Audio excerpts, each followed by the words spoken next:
नमस्कार दोस्तों, संस्कृत के इस प्रश्नोत्तरी में आपका स्वागत है। इससे पहले हम हिंदी और साइकोलॉजी कंप्लीट कर चुके हैं। अब अपन संस्कृत शुरू करेंगे। अपने हिसाब से जो है उत्तर करते जाइएगा। चलिए शुरू करते हैं। तो प्रश्न संख्या है 1 से 10 तक अभिनय आज कर लेंगे यहाँ पर, ठीक है। चलिए पहला प्रश्न क्या है। पहला प्रश्न है अभवत अत्र कह लकार, अभवत अत्र कह लकार, अभवत। तो भू धातु लंग लकार जब हो जाएगा, भूतकाल में होता है, तो वहाँ पर अभवत लंग लकार हो जाएगा। चलिए अगला प्रश्न देखते हैं। यस्य अस्ति पदे संधि अस्ति। तो इसमें क्या होता है, यस्य धन अस्ति, तो अ और अ मिलकर क्या बन जाएगा, आ।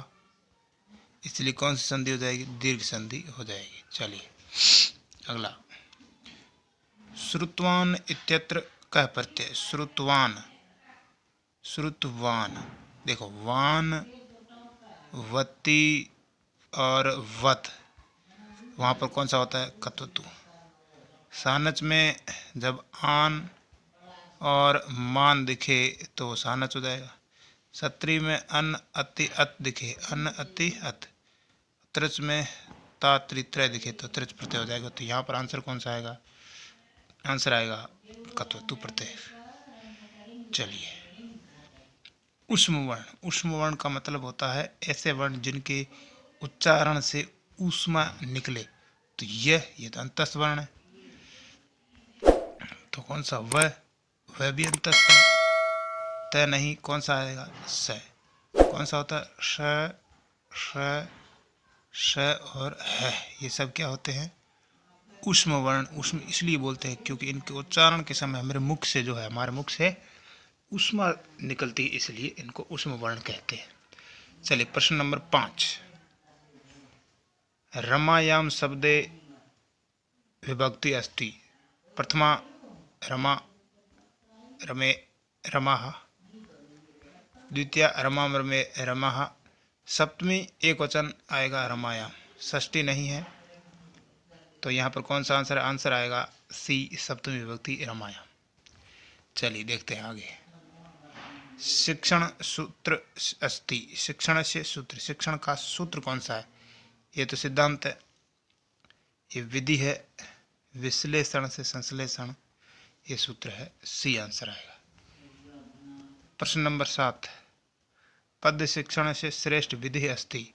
पद शिक्षण की कौन सी विधि श्रेष्ठ होती है, तो आपको पता है कौन सी, खंडान विधि, ठीक है। चलिए आगे चलते हैं। प्रश्न नंबर 8।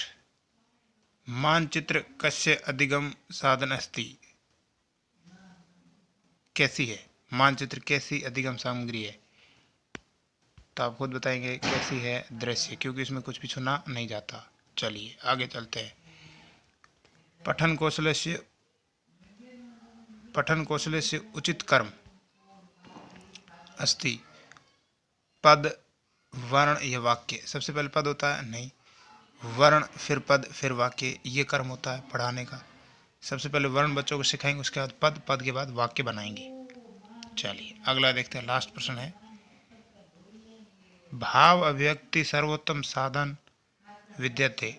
भाव अभिव्यक्ति के लिए सबसे प्रमुख साधन कौन सा है, व्याकरण है क्या, नहीं, भाषा। क्या है, भाषा। तो किसी को भाव अभिव्यक्ति का साधन कौन है, माध्यम कौन है, वो है भाषा होती है, सूत्र नहीं, श्लोक भी नहीं। तो आंसर आएगा सी। तो 1 से 10 तो आज अपने कर लिए।